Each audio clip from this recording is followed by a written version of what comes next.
Hello, good people of SeemsGoodMagic.com. This is Travis Sowers, and huzzah! Looks like Phantom Sealeds are back. That is one of my favorite ways to practice Sealed. I think it makes for a better video recording and watching experience, and I really don't want to play 5 rounds with every deck, unless it's in a competition. Like I do a lot of the PPTQs on stream or the limited championship qualifiers, but for just sitting down and like recording a video and experiencing a build and playing with the deck, these are great. They're like 60 Phantom points to join. So we're going to play some Sealed today. We'll be right back as soon as we get these packs open. Here we go. All right, so what have we got going on here? Usually like to start by looking at the rares. So I see Geralf's Masterpiece here. Let's get you a preview pane going too. I think that's pretty handy. If you go on build some decks, which we are. It's got a Masterpiece that's on the bomb level of things. We've got a piece of fixing, which is fine. Basically, Collective Defiance, Devil's Playground, Dark Salvation are great. Spell Queller I like quite a bit. It's a bit of a tempo card, obviously, so I kind of want to be blue-white for that. Summary Dismissal, I'm not excited to play, but we might. I do see a Port Town here and a Cryptolith Fragment, which may leave me a little more open to splashing something like this if I'm playing blue. But we'll have to take a look at the cards and see what we've got. So we'll go by color, and I also do like to just peek over at the fixing one more time and also look for equipments to bear that in mind. Got a Drownyard Behemoth. I like that card quite a bit. I don't know that I just jam that one in every deck, but I certainly jam it in a lot of decks. I've been playing the Gryphs as just a 7-mana 3/4 flyer and Sealed and been happy. It looks like blue and red are our deepest colors. And I see a Spreading Flames here, Mad Prophet, some good cards, so I expect we're going to go there, but I'm still going to go through the build process and see what we've got.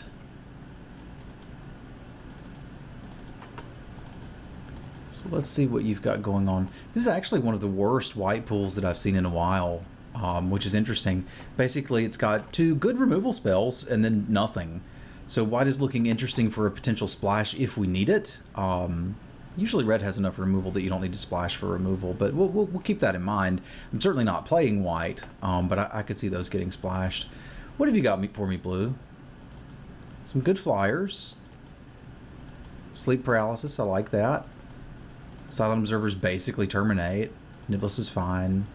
Scab's good.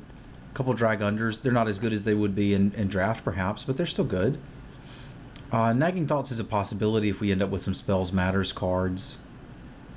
This dude is another possibility if we end up with some Spells Matters cards. So I'm going to go ahead and put those in there, and we'll see if we get there with them. Spontaneous Mutation, again, if we're in the Spells Matters deck. And I can main deck a Turn-Aside. I don't always do it, but I'll leave that here on the top of the pile in case we want it. Black's got some good stuff, which is splashable. I don't even always play Geese's Bidding, but for the sake of argument, we can just look at this and say it's very unlikely we'll play black. There is a blue-black deck here, though. It's basically this. There you go. There's your blue-black deck. But what we'd really be interested in are probably the Certain Death and the Dark Salvation, both of which are pretty splashable if we want to go in that direction. I'm interested to see if there is a blue-red deck, and then we can kind of move out from there, because it looks like there might be. Looks like there's just a lot of pretty good stuff here.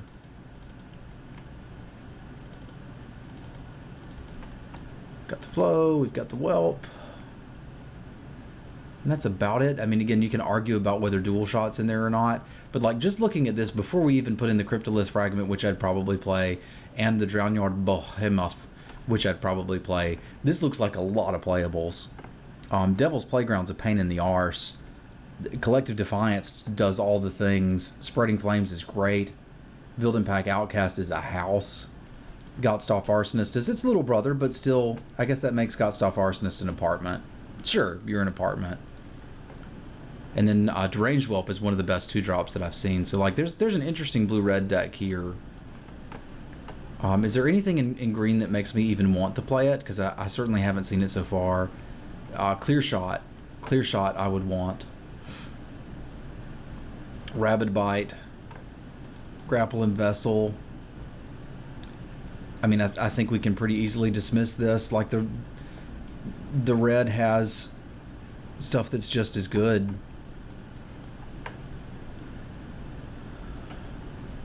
So it comes down to, do I want to use a Cryptolith fragment to splash some number of white cards? Like, the black cards are certainly a better splash. We could just play black. But let's look at this and see what it looks like, and then decide if I really like have to play one of these colors or not. What I'm liking about the blue is that it's got a game plan of hit them in the air. It's got a neat little flyer package, 2 of which are recursive. I don't love the duelist here, but it could force through some damage there. We've ended up without really any Spells Matters card other than Timmy here, which is cool. I like Timmy. But like this deck would probably need the Behemoth and the Fragment too.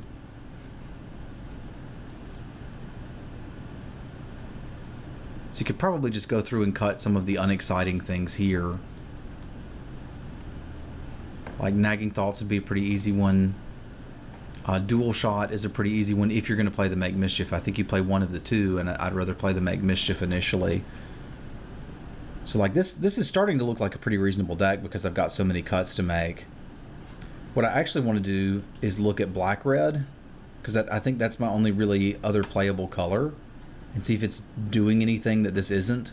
Because it seems like black is a lot of kind of mediocre stuff with two really good removal spells and 1 excellent removal spell.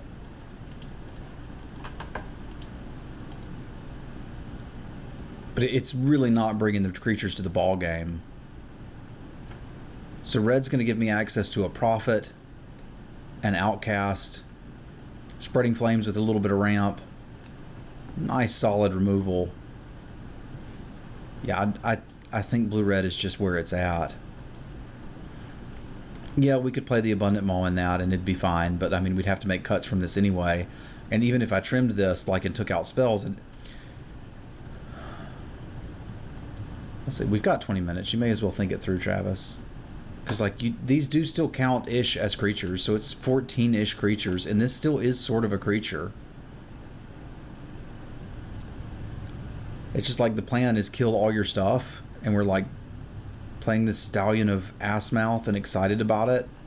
This is a creature too. Okay, we've actually got, like, just casually looking at the counts, not really helpful there, is it? Because this is actually 16 creatures. Pyrehound wants to be in this deck. Is this just too good? Like on the removal side? It's like, wow, this is actually really good. So blue gives me some flyers. Red-black just gives me kill all your stuff. And then my finisher is something like an Outcast / Crusader. I don't love Foul Bloods. I certainly don't love the Stallion. But this is, okay, my creatures aren't very good, but my removal's great. So, screw you. That's what this deck is saying. I'm not sure if I like this better. I think splashing is right out. Like, I just don't need to do that.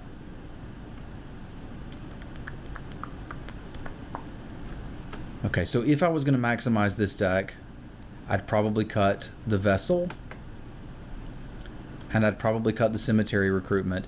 Even though I like it and we've got some zombies, we've also got 3 creature cards that aren't creature cards. So that's not super helpful there. There's also not like one creature that we're looking to protect, right? Like all of our creatures are somewhat interchangeable. I probably also don't need the Uncaged Fury, even though it's certainly cool. That's just not what we're doing here. And then we could look at cutting something like Giss's Bidding or the Make Mischief and calling it a deck. Probably Giss's Bidding, although the sorcery does help some there. Not that we're short on those. And we still get the Prophet. Like, that's neat with it. So maybe we could just say, screw Make Mischief for now. This actually looks really reasonable. It's like, obviously the dream is you use the Propay to trick these out. I'm not convinced that this isn't better. So the real question that this comes down to is Giraffe's Masterpiece, Advanced Stitchwing, and Stitchwing Scab better than Dark Salvation, Certain Death, and Murder? And it might be. Like, flyers win games. Because this deck wants to get the board clear and then kill you. Alright, last peek is going to be at blue-black. I don't think I can get away from playing red, but I should at least look at this and make sure I'm not being stupid.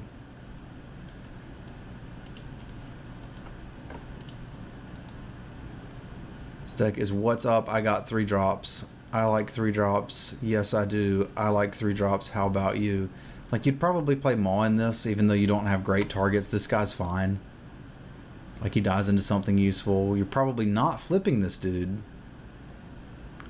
And you miss out on the profit. This does help to look at them side by side, though.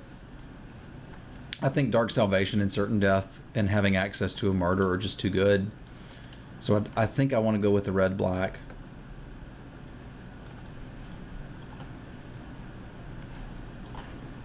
I think I just like that better. A lot of people may be surprised that I'm really digging the Whelp, but it's so good for a 2-drop. Like, you're going to want some number of 2-drops anyway, right? Like, sometimes we're just going to play this and block their dude, and that's fine. But the fact that there's a lot of 2/3s in the format, and it has to be double blocked, means that this guy can usually actually trade for something and keep attacking. And again, the fact that a lot of our spells are actually secret pseudo creatures means we could conceivably turn these guys on. Like, it's actually instant that we're short, not sorcery. We've got a ton of sorcery speed removal. So I think these guys don't get turned on. Like, we're going to have creature, we're going to have sorcery, we can get instant. I don't think these guys are ever going to get turned on, are they? Unless there's some sort of mill action. I guess the way it has to work is we have to murder something and discard a land to the profit, and then they're on. So these are mostly 3-mana 3/2s. Which is not great. But I think acceptable. What rares am I not playing?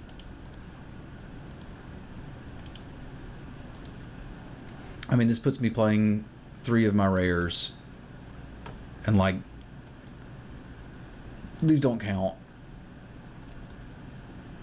So if I play blue, I get these. I guess we could look at blue-white, but the white was just not deep at all.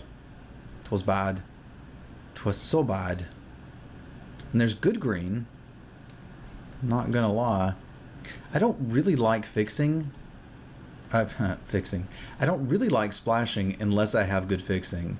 So if I was playing blue, I could see playing blue-white in something like this. But since I'm not, what the hell? We've got like a few minutes left. Let's look at that, and then we'll maximize this deck. I really wish it had put them where I wanted them.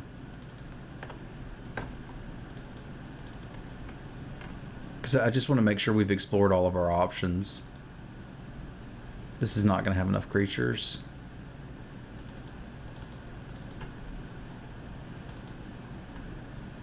I don't think it's going to get the job done.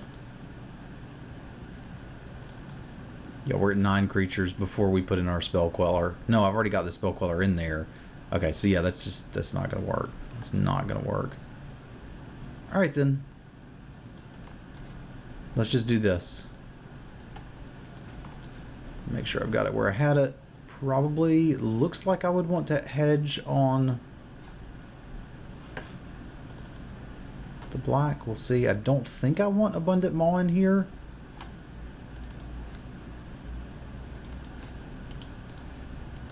It does give me the one big thing I'm kind of missing. Is there anything that's just bad? These Foul Bloods are kind of bad. If I take the Foul Bloods out, though, I'm kind of like, then I need to run an extra land. I'm trying to decide if there's just anything this is better than. It may just be better than a Duelist. Like, it feels weird to cut a Duelist, but this deck isn't looking to aggro somebody out. I can potentially ramp into it with the Cryptolith Fragment. They're going to cast... Somebody's going to cast an enchantment on one of my dudes. Like Sleep Paralysis, Bound by Moonsilver, whatever, Choking Restraints. And it's not stupid ridiculous that we can do it. Again, we've got one guy we don't mind emerging into, and this is mostly a hill giant. So I kind of like having one big thing. I think it would be better if it was a 5/5. But I can get behind this. This is not awful. This is not awful. I'm going to have to edge the mana to black, though, I think. So just got double black, double black. I can do that late. I can do that late. All right, we'll go towards red, 9/8 red. All right, I think this is close on a couple levels to the best build. I don't think it would be ridiculous to do the red-blue, and I also think I could easily be a card off. Like it kind of makes sense to not play the Abundant Maw. It kind of makes sense to play it. I could see arguments either way, but this is what I'm going to submit for the first game, and we'll probably have some interesting sideboard options. But thank you for tuning in. We'll see you for round 1 in just a moment. Just a moment.